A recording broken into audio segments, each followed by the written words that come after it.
एक ऐसी कहानी जो आपको सोचने पर मजबूर कर देगी। 2017 में यूपी के उन्नाव जिले में एक ऐसी घटना घटी जिसने पूरी मानवता को शर्मसार कर दिया।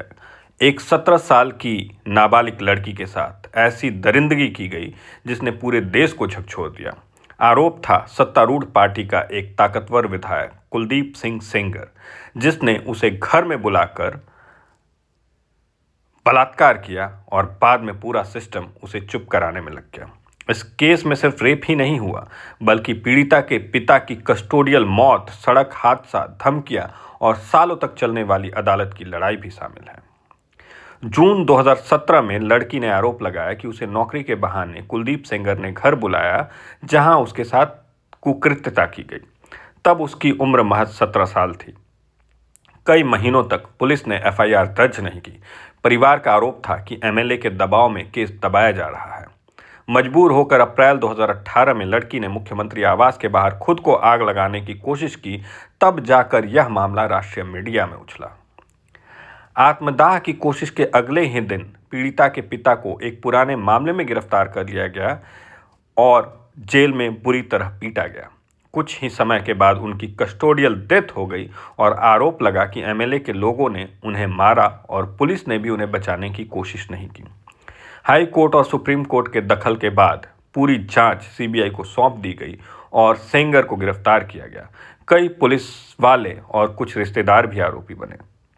2019 में जब केस दिल्ली ट्रांसफर हुआ, उस समय पीड़िता और उसका परिवार जिस कार में जा रहे थे सुनवाई के लिए, उसे रायबरेली में एक ट्रक ने टक्कर मार दी और जिसके वजह से उनकी 2 मौसियों की मौत हो गई और जो वकील था वो भी गंभीर रूप से घायल हो गया।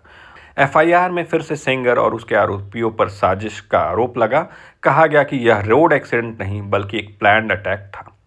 सुप्रीम कोर्ट ने उस लड़की की सुरक्षा, दिल्ली में ट्रायल, मुआवजे आदि के आदेश दिए और एम्स में अस्थायी कोर्ट बनाकर पीड़िता का बयान रिकॉर्ड किया गया। दिसंबर 2019 में दिल्ली की स्पेशल कोर्ट ने कुलदीप सिंह सेंगर को रेप के मामले में दोषी ठहराया, उसे उम्र कैद की सजा सुनाई, साथ ही 25 लाख रुपए का जुर्माना लगाया।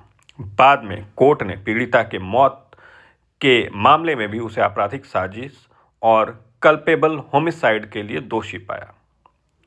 2025 में दिल्ली हाईकोर्ट ने उसकी सजा पर अंतरिम राहत दी, लेकिन सुप्रीम कोर्ट ने सीबीआई की याचिका पर हाईकोर्ट का आदेश रोकते हुए सेंगर को फिलहाल में जेल में ही रखने को कहा है, जिससे पीड़िता को थोड़ी राहत मिली।